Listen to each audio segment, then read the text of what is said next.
They don't believe me about Pennywise. Says he wants to film this carnival.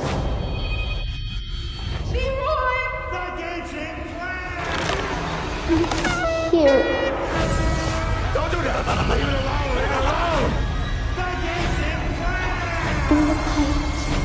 Duck and cover, kiddos.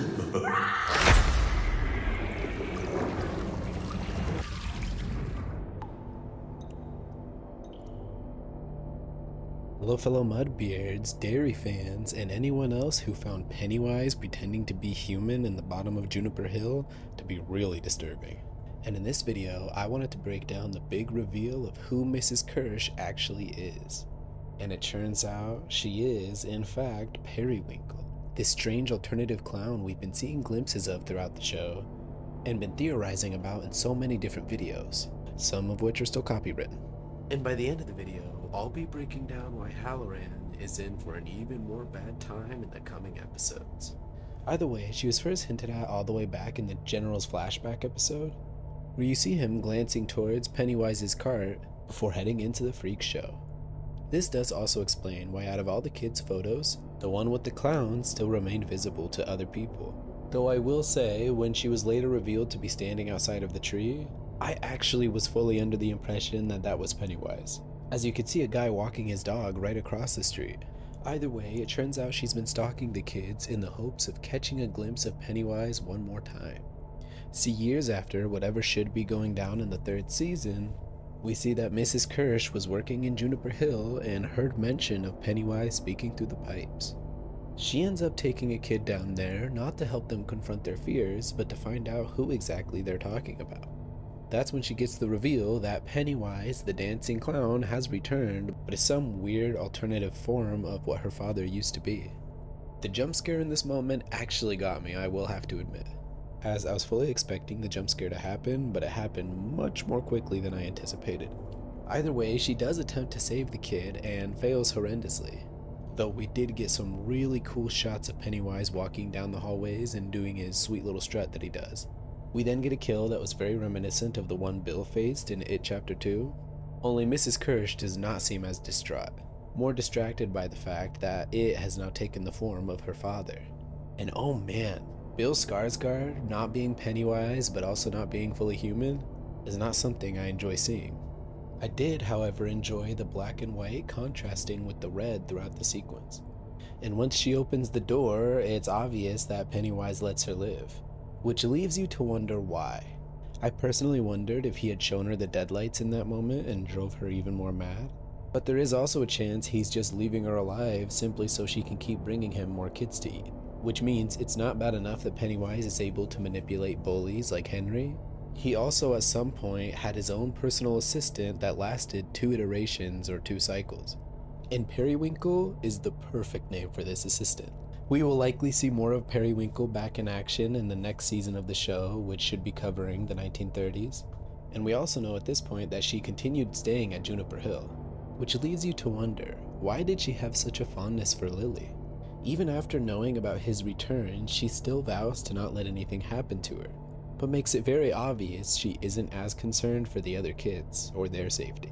Either way, I'm sure she doesn't know about the beacons or anything that the children of Maturin may know, but I'm still worried that Lily slicing her hand will have negative repercussions later on. And by the end of this episode, we see her suiting up yet again in her Perrywinkle costume. She'll likely make her return next episode during the Black Spot fire, and could even be one of the helping hands we get glimpses of in the trailers. Either way, the Black Spot will have a pretty significant impact on her character, and I'll tell you why. I'm personally really excited to find out what exactly happened to the Mrs. Kersh we saw in It Chapter 2 that confronted Beverly. See, Mrs. Kersh was acting strange, but relatively human. Still, you could see, even on her chest, there were burn marks. It's after she turns the corner and disappears for a little bit that a more deformed, demonic version of her comes to chase after Beverly. This was obviously Pennywise. But should she survive next episode, it's very possible that she's even alive now within the franchise, having simply did a tag team matchup with Pennywise to scare off Beverly. Either way, I've really been enjoying the series so far. The characters have been really well developed, and I really enjoy the dynamic between all the kids. And while I did enjoy the Pennywise reveal, as it was an amazing use of Maddie's character and such a cool song, I don't think it was a great use of Phil's character. The idea of Phil being alive was never a strong narrative point throughout the show, up until the very episode where they try to go back into the sewers. In my opinion, I would have preferred if they more visibly killed Phil the movie theater night, or done something different with his character than what we got, as you still could have had the same sequence of events with Maddie and being the big reveal, and still achieved the same effect. Either way, that's just a personal opinion. I will say I've thoroughly enjoyed the Hanlon's dynamic too. Seeing these characters slowly fall into place for what we see in the future is interesting, like how Leroy is slowly becoming a bitter, abusive dude. But out of every character we've had so far, I'm most impressed with Halloran at this point. Though I do thoroughly enjoy all the characters, Halloran has been the one character who has been handled so well and with such care and attention to detail that I'm super captivated every time Chris Chalk is on screen.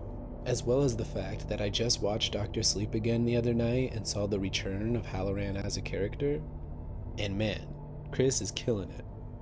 But let's cut back to Halloran. We see in recent episodes that his box was unlocked. This same box has been a consistent part of his character. For those who watch Dr. Sleep, it's the same technique he taught Danny as a kid from The Shining, in order to stop the dead from following him from the Overlook Hotel. I'm wondering if he will connect with an item from Mrs. Kersh to connect to Bob Gray's past, and witness the birth of the Pennywise form. But doing this will likely piss it off even more, which isn't great considering next episode should be the Black Spot Fire, and Halloran will immediately have to stay quiet upon seeing all those dead bodies.